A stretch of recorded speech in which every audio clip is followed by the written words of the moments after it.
Okay, let's see how you did. First thing I'm going to do is change this into exponential form. So we have 10x to the, this is our numerator, this is our denominator. Now we can take the derivative. We keep our 10, we multiply it by 4/3, we bring that down, and then we minus 1. 4/3 minus 3/3, because that's 1. And our answer, well, we can't cancel anything, so I'm just going to multiply straight through. We get 40/3 x to 1/3, and then we're going to change that back to radical form. So we have 40/3 cube root of x. Now some of you may be saying, well, is it okay if we leave it in this form where we have it in the numerator? Yes, it is. I'm not sure how smart WebAssign is, but these are equivalent. Okay, so let's do another one. All right, so we have f of x equals minus 5x to the 4th minus 6 square root of x to the 7th. Okay, let's do that one together. Negative 5 times 4 is negative 20. Take away 1, we have 3. Now before we do this one, we're going to change this exponent here. Change it to an exponent. 7/2. Okay, that works. All right, so we have minus 6 times, we bring down the 7/2, and then we take away 1. So we have 7/2 minus 1. Continuing, negative 20 x cubed. Here we have a 2 and a 6, they cancel out to 3.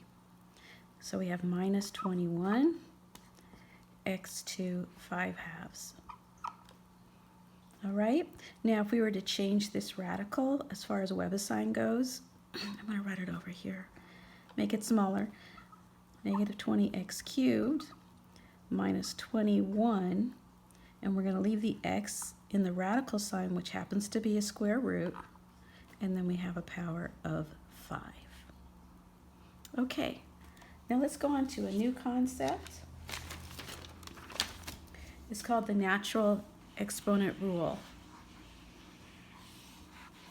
Okay, the natural exponent rule. The natural exponent rule. And what that is, if we just take the derivative of e to the x, it happens that it's just e to the x. Okay? So if you see f of x equals e to the x, then we know f prime of x equals e to the x. All right. Now it also happens that, let's say we had a constant next to e to the x. F of x equals 7 e to the x. Well, we just treat the constant as we would if we had 7x. We would keep that. So we keep the 7, and then derivative of e to the x is just e to the x. So there was no change. So let's do a problem, an example. We have f of x equals 3x squared minus 5x plus 8e to the x minus 7. Okay, let's take the derivative of this. F prime of x equals 6x minus 5, and here we have 8 e to the x. We just keep it, 8 e to the x.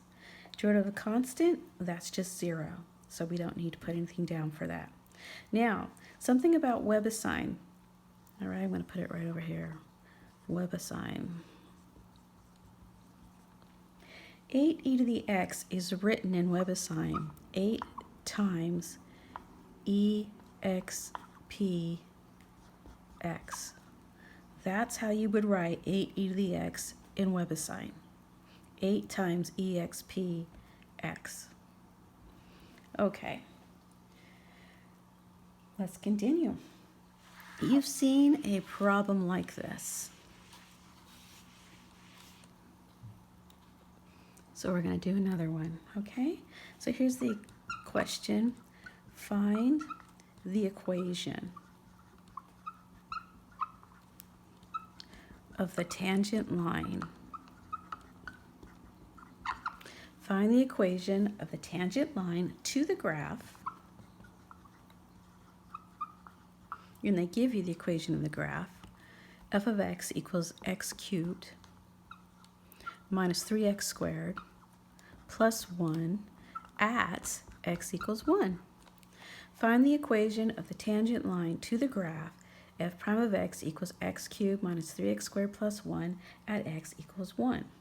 Okay, to find the equation of a tangent line, that means we're looking for an equation, y equals mx plus b. All right, now if we take the derivative of this, what did we find? We found the slope of that tangent line. So let's take the derivative.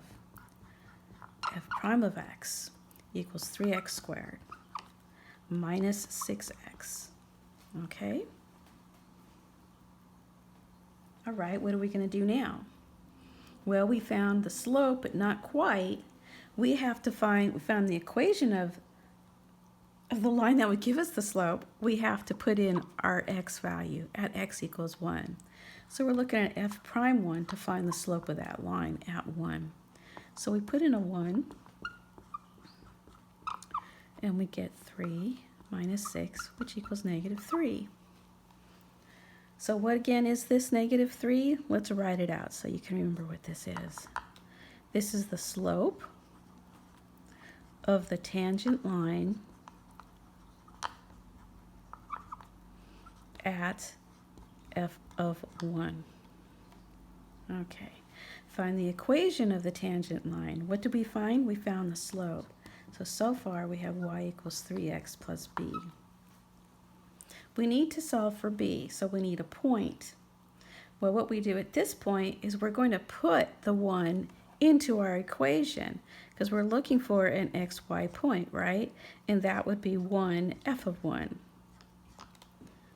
So if we put 1 into this equation, I'm going to go over here and write f of 1 equals 1 cubed minus 3 times 1 squared plus 1. So we have 1 minus 3 plus 1, and that's just negative 1. So what we found our point is 1, negative 1. All right, so what do we do with this point? We're going to put it right here so we can solve for b. Okay, so let's go ahead and do that. Y is negative 1, so we put a negative 1 there. And x is 1. And then we solve for b. B is going to equal 2. All right, what was the question? Find the equation of the tangent line to the graph at x equals 1. So now we have the equation. That is y equals negative 3x, here's b, plus 2.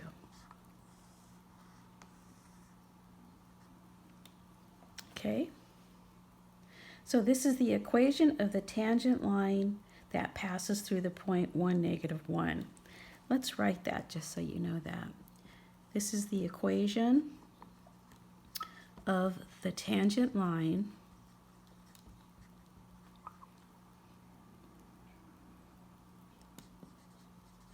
that passes through point 1, negative 1.